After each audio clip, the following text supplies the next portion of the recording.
أعوذ بالله من الشيطان الرجيم بسم الله الرحمن الرحيم الحمد لله والصلاة والسلام على رسول الله محمد بن عبد الله أما بعد ඔබ සියලු දෙනාට අල්ලාහ් වෙතින් වූ ශාන්තිය හා සමාදානයක් වේවා.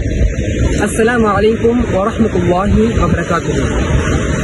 මෙලොව මම පරිපාලනය කර පරිපෝෂණය කර සංරක්ෂණය කරන්නා වූ ඒකීය දෙවිඳුන් අල්ලාහ් රබ්බුල් ඉස්සත් හට සියලු ප්‍රශංසාව මෙහි වේවා.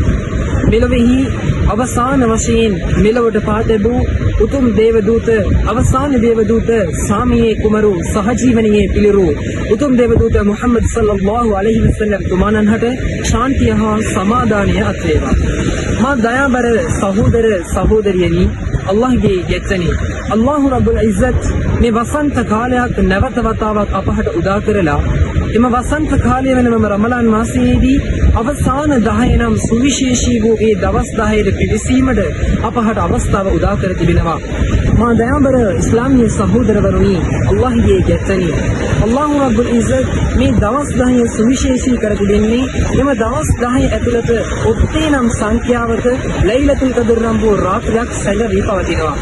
අල්ලාහ් රබ්බුල් ඉස්සත් මේ ලෛලතුල් කදර් නම් වූ රාත්‍රියේදී අල් කුර්ආනයේ පහළ කළ ඇති බව සූරා කදර් එකේදී ප්‍රකාශ කරනවා. ඉන්නා අන්සල්නාහු ෆී ලෛලතුල් කදර්.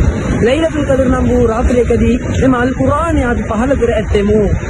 ලෛලතුල් කදර් ඛෛරුම් මින් අල්ෆි ෂහර්. තුන්වැනි ආයතයේදී අල්ලාහ් රබ්බුල් ඉස්සත් ප්‍රකාශ කරනවා මේ ලෛලතුල් කදර් නම් වූ රාත්‍රිය මාස 10කටත් වඩා ශ්‍රේෂ්ඨ උතුම් වූ රාත්‍රියක් පිළිබඳව අල්ලාහ් රබ්බුල් ඉස්සත් ප්‍රකාශ කරනවා.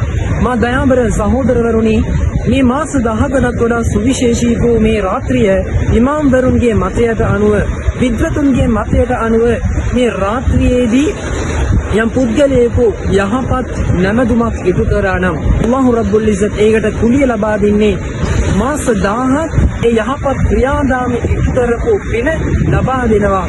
ඒ විතරක් නෙමෙයි, මෙම රාත්‍රියේදී අධිකව අපි නැමදුම් පිදුම් වල නියැලිය යුතුයි. මා දයාබර සහෝදරවරුනි, මෙම රාත්‍රිය උතුම් කර තිබෙන්නේ මෙම රාත්‍රියේදී තමයි අපහට මේ හිදායත් නම් යහපත් මාර්ගය අල් කුර්ආනය හම්බ වුණේ. මෙම අල් කුර්ආනයට සුවිශේෂී වූ මාසයක් වෙන මෙම රමලාන් මාසය අල් කුර්ආනයට ආවීනික වූ මාසයක්. එම නිසා මෙම අල් කුර්ආනය අපි අධිකරක සමුදීරණය කරමු. ඒ විතරක් නෙමෙයි, අල් කුර්ආනයට කළ යුතු වගකීම් කීපයක් අපහට සතු වෙනවා. ඒ තමයි අල් කුර්ආනය වටහා ගැනීම. ඒ අනුව අපි ජීවත් වීම.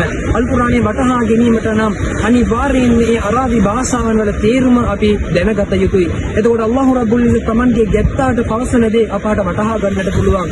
එම නිසා මේ අල් කුර්ආනය හරි ආකාරයකින් අපි වටහාගෙන ඒ අනුව අපගේ ජීවිතය සකස් කරගනිමු.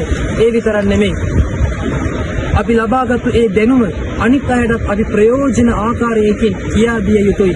ඔබලා අතරින් ශ්‍රේෂ්ඨම පුද්ගලයා කවුද කියලා දන්නවද? Taman දැනුම ලබාගෙන අනුන්ටත් ඒ ප්‍රයෝජනවත් ආකාරයකින් උගන්වන්නා තමයි ඔබ අතර ශ්‍රේෂ්ඨතම පුද්ගලයා කියලා රසූලුල්ලාහි සල්ලල්ලාහු අලයිහි වසල්ලම් තුමාණන් කිව්වා.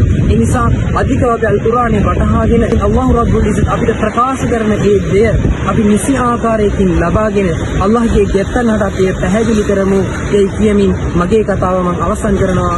وآخر دعوانا أن الحمد لله رب العالمين. هذا ما عندي علمها عند الله. والسلام.